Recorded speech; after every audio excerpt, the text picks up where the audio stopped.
My parents started abusing me before I was born. My mother used while she was pregnant with me, and my dad encouraged it. My dad used with her. My dad brought her. When my sister was born 5 years later, they did even more and with her. Now she's not normal. She's always had developmental disorders. My mother started using when she was like 9. She was sent away when she was 12 to a boarding school for kids with behavioral issues because my grandparents couldn't control her. And there she continued to do. She started having when she was 12. Then she lived with a foster mother for a year, and then she went back to live with her parents. So despite the fact that she was using, she graduated high school at 16 and started working, met my dad. She was a daily already, pretty much from 12. She had me when she was 20, and my whole life I only ever knew her as a nightly blackout.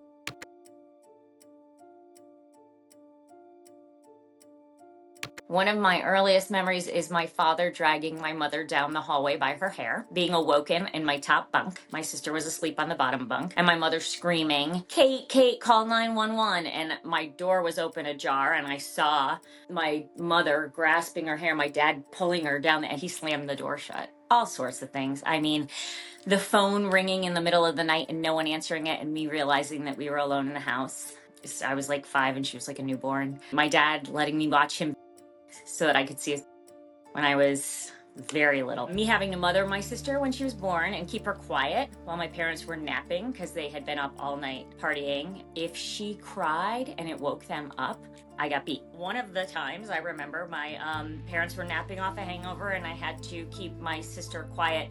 We had a playpen that we could both get in. She was crying or something. My first response was, when she cried, hold my hand over her mouth to keep her quiet, but she wouldn't stop crying. And my father came out of the room, "What the is going on? I told you to keep that kid quiet." And he stormed into the room, and I was on my sister already, but I was holding her, and he grabbed me and he pushed me up against the wall. He beat me like on the, but like hard, like not a spit, like a beating, you know. And my poor sister was just still there crying. Then he dropped me and continued, like I was like crouching, and he kept hitting me like in the head, and picked my sister up, and I thought he was gonna hit her too, and he didn't. He used to hit one word per whack. And finally he just like leaves the room with my sister, slams the door, but I never knew what was coming next. You know, I did not know when he slammed the door, is he gonna put my sister down and then come back out and continue beating me? Is my mother gonna wake up and continue beating me? Like anything was possible. I got OCD from this. So I just started counting. I was like 1, 2, 3, 4, and then my inner parent, my inner God voice would clicked on and was like, what needs to be done first? Like, stop feeling. And everybody was quiet. My sister stopped crying, and I was like, okay. And I went back, I went to my room and I closed the door, and I was like, okay, like, what can I do now? I'll just stay here until they wake up. And I just looked out my window. That was just like a normal day.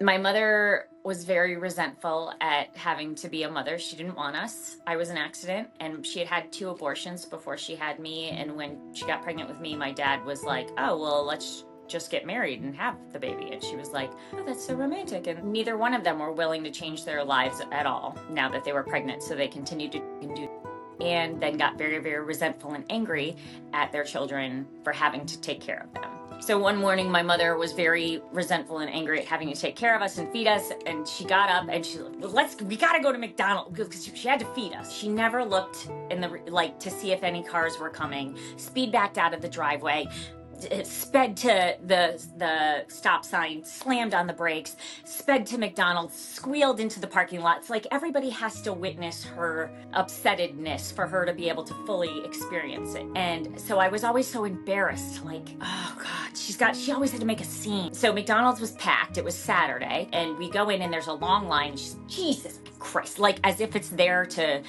her off, you know. And I just took my sister by the hand, and I just did what I always did, which was just stand in front of my mother and just look around at the happier people and wish I belonged to them. We finally get to the front, and I just would pray that like everybody just do what my parents want you to do so that their anger doesn't escalate. And my mother's like, you know, 4 Egg McMuffins, 4 hash browns, 4 orange juices or whatever, you know, and they're like, okay, that'll be whatever. And then, you know, and they're efficient. And I was just like, oh, thank God.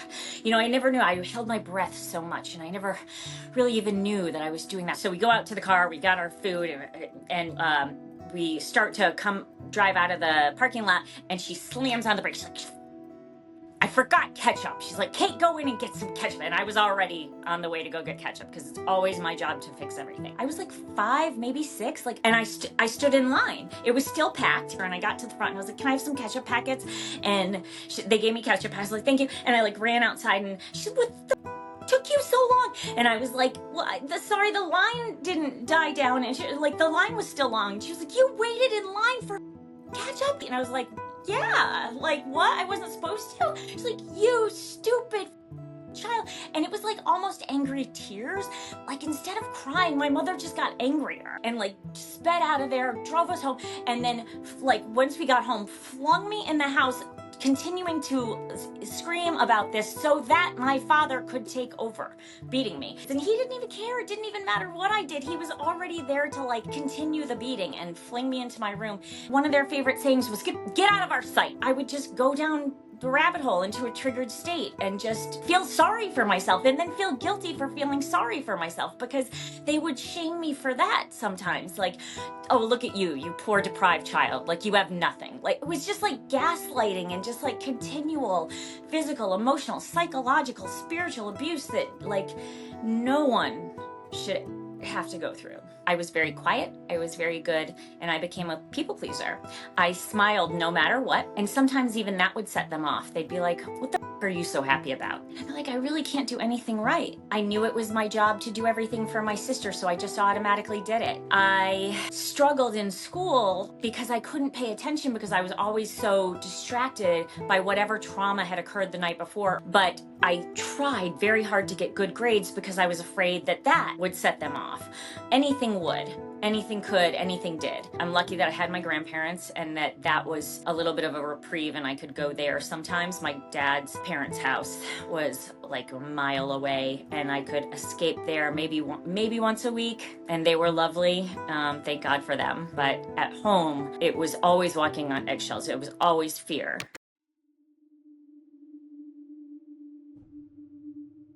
So when I was 16, I found, and it wasn't, so it was okay. And the word on the street back then was that it wasn't addictive. So that was convenient. So I started doing it every day. And it really helped me at first. I went from being just a very lost little girl to being driven, focused. I went from getting C's and D's in school to getting A's and A pluses. I decided I want to go to college. I also simultaneously started going to a performing arts high school. So my dream of pursuing acting as a career became more tangible, and I started meeting fellow like-minded creative people. So it was great for about 2 years. And then when I went away to college, it sort of started to become fun with problems.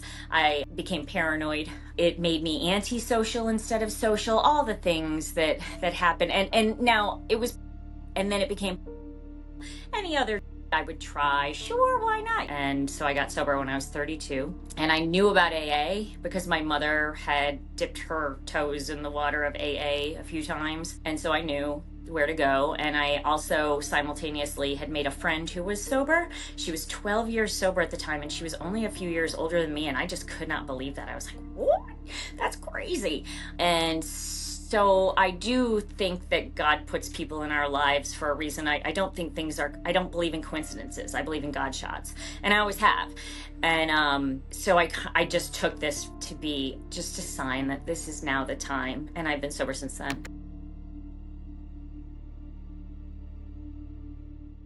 Like, the longer I stay sober, the more clearly I'm able to see how it affected my life. I really didn't even know that I used as a coping mechanism, as an antidepressant, as a tool for living until I was about 8 years sober. I really didn't, because I didn't use it in a way like that. It wasn't a linear process. It wasn't like, I'm having a bad day, I'll smoke some, now I'm having a good day. It wasn't like that. I used every day, no matter what. For a few years, I dated a guy who I didn't know at the time, but I know now is an Al-Anon.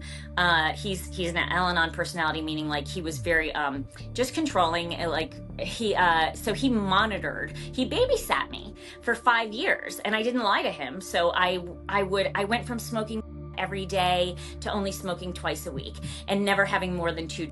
So I had this like very structured, routine, and I kept my rules for myself. And then when we broke up, I couldn't keep those rules for myself. And that was sad. That was sort of the like, oh, this is so not cute anymore, and this is a problem, and you look like your mother. Like you're looking and acting like your mother. Like that's not cool, man. My mom died when I think I was 27 from. I hadn't talked to her in a few years. We had communicated. I had seen her 2 years prior when my grandmother died, and she looked terrible. Now, my mother had kind of been on like a slow decline into looking bad as the results of being and then it just plummeted. And when I saw her, I could not believe how bad she looked. Like she was completely bloated, but it was all bloat. All the blood vessels in her face were broken, like red everywhere. She wore like mismatched sweats because I think that's all that would fit her, and she wasn't working, so she couldn't afford anything. She came to my grandmother's funeral and she had slurred speech, but she wasn't. And my Nana, her mother, she said she has wet brain. So even though she's sober right now, because she every day, her speech is permanently slurred, and she died 2 years later because her liver failed. So I saw her and I was like, oh my gosh, she looks terrible. Like, what? And then I got a call from my Nana 2 years later. I was at work. My Nana was crying, and I had never heard her cry before, not even at my grandmother's funeral. No, I'd never heard her cry. And she was like, you have to come home. Your mother's in the hospital and she's going to die. And I said, what? I was like, no, she's just being dramatic. She's always just trying to whatever. And she's like, no, not this time. She's gonna die. And I was like, okay, all right, okay. I'll come home. And I made a plane ticket. I bought a plane ticket for that night, and she died before I got there. My Nana also kind of was a frozen person. My mother's parents were pretty frozen too with their emotions. I got a ride to my mother's house because my mother was in the hospital, and my Nana met me there, and I was like, okay, should we go to the hospital? She's like, no, she died at 9:30 this morning. And again, I just do what needs to be done next. Especially at that point, I wasn't sober at that point. I was like, oh, okay, well, should we clean out the house? And like, we got things to do here. My sister was the only one who had real emotions, and the rest of us are just like, okay, well, what do we need to do next? And not having them. So I think that's very telling. I don't even know if I ever cried about it. Me and my mother were never close.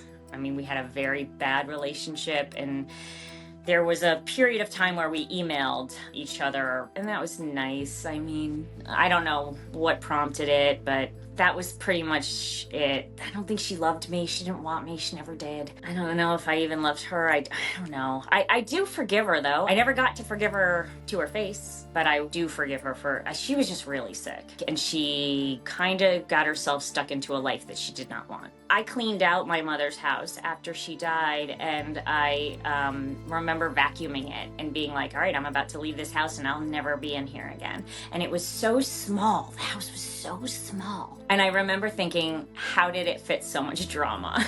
But it's cramped and it's dark. I just wanted to set it on fire. Like nobody wants to live here. I think I started to have moments of relief after I stopped talking to my father. Not once my mother died, because both my parents were my abusers. So when one died, it was a shock. My dad's still alive, but when I cut him out of my life, that's when healing began, because he was still there and very much like a scary presence. I cut my father out of my life when he sent me an inappropriate text. It was a joke, and I wrote back. For the first time, I put up a boundary, and I stood up and I said, that is a disgustingly inappropriate text to send your daughter. And he didn't write back. The next day he tried to call, and I didn't answer. And then the day after that, he tried to call, and I didn't answer. And then I didn't hear from him for a year. And when I did, it was an email saying, if you ever want to let me know why it is you stopped talking to me, I'd love to hear it. Otherwise, have a nice life. And but that was it. Like, I knew when I texted him that back, that was the end of our relationship, because I know my father and I knew that he would not say I'm sorry. And that was kind of the only acceptable answer for me at that point. So I kind of knew that was the end of our relationship. And I never tried to call him, and I never responded to that email. Then when I was 4 years sober, I put my father on my amends list just because this was like my third time through the steps. And I put him there because I'm always searching to try. I'm such a good girl still.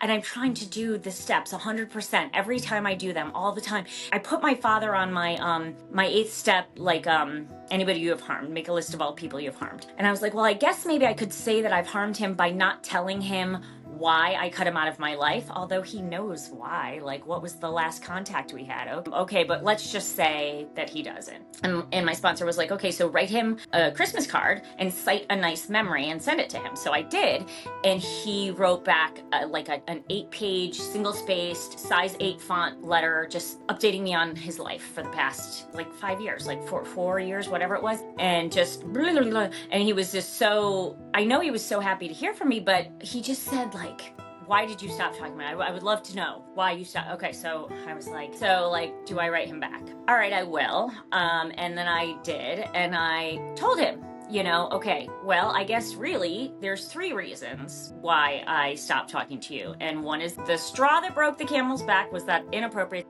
text message.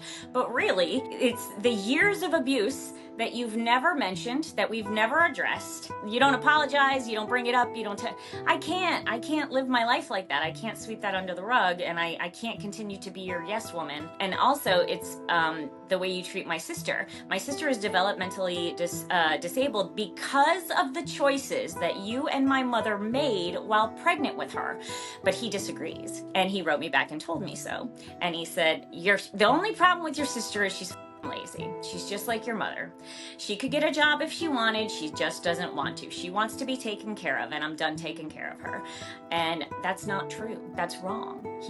He believes it's true, and I believe that he believes it's true, but that's part of his ism. That's his brain. He's got such a big ego that he can't admit wrongdoing, and I can't. And so I just didn't write back.